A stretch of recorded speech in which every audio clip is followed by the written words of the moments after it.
ناظرین کرام، فرشتے اللہ تعالیٰ کی نورانی مخلوق ہیں جنہیں ان کی اصلی شکل و صورت میں دیکھنا انبیاء کرام علیہ الصلاۃ والسلام کے علاوہ کسی اور کے لیے ممکن نہیں ہے۔ یہی وجہ ہے کہ ہمارے ارد گرد لاتعداد فرشتے اپنے کاموں میں مصروف ہیں، مگر ہمیں وہ دکھائی نہیں دیتے۔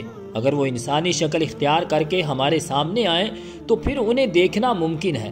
انسان کی نسبت فرشتے عظیم مخلوق ہیں اور ان میں بھی چھوٹے ہیں اور بعض بڑے ہیں۔ فرشتوں میں بعض کے 2 پر ہیں اور بعض کے 600 پر ہیں۔ قرآن کریم میں ارشاد پاک ہے کہ اللہ تعالیٰ ہی کے لیے تمام تعریفیں ہیں جو آسمان اور زمین کا پیدا کرنے والا ہے، اور 2 3 4 پروں والے فرشتوں کو اپنا قاصد بنانے والا ہے۔ بعض روایات کے مطابق جبریل امین علیہ السلام کے 600 پر دیکھے گئے ہیں اور ہر پر نے آسمان کو گھیر رکھا تھا۔ ان کے پروں سے مختلف رنگ اور قیمتی موتی بکھر رہے تھے۔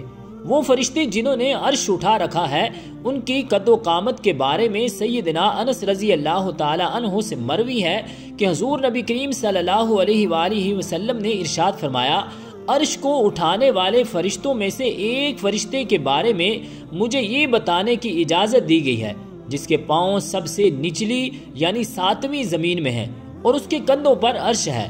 اس کے دونوں کانوں اور کندھوں کے درمیان اتنی دوری ہے کہ اسے طے کرنے کے لیے پرندے کو 700 سال کی پرواز چاہیے۔ وہ فرشتہ کہتا ہے، یا اللہ تو پاک ہے۔ اللہ تعالیٰ نے فرشتوں میں شادی بیاہ کی حاجت نہیں رکھی، اسی طرح انہیں کھانے پینے سے بھی بے نیاز کر دیا ہے۔ اس کی وضاحت قرآن مجید میں مذکور سیدنا ابراہیم علیہ السلام کے اس واقعے سے ہوتی ہے جس میں ہے کہ ابراہیم علیہ السلام کے پاس فرشتے آئے تو آپ علیہ السلام ان کے لیے فوراً گوشت لے کر آئے، مگر انہوں نے اسے تناول نہیں کیا۔ اللہ تعالیٰ نے فرشتوں کو بیماری، سستی، کاہلی، دکھ تکلیف، تھکاوٹ اور اکتاہٹ وغیرہ سے محفوظ رکھا ہے۔ وہ دن رات فقط اللہ تعالیٰ کی اطاعت میں اپنے کاموں میں مصروف رہتے ہیں۔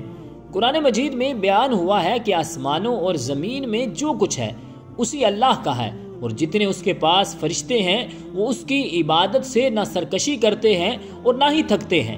وہ دن رات اللہ کی تسبیح بیان کرتے ہیں اور ذرا سی بھی سستی نہیں کرتے۔ فرشتے تقریباً عام طور پر آسمانوں میں رہتے ہیں جو صرف اللہ کے حکم سے مختلف کاموں کے لیے زمین پر اترتے ہیں اور پھر واپس آسمان پر چلے جاتے ہیں۔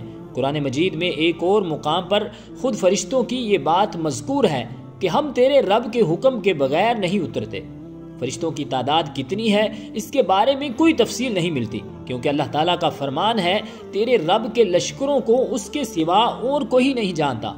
بعض حدیث سے معلوم ہوتا ہے کہ فرشتوں کی تعداد بہت زیادہ ہے، بلکہ اندازہ ہوتا ہے کہ انسانوں اور جنوں سے بھی ان کی تعداد زیادہ ہے۔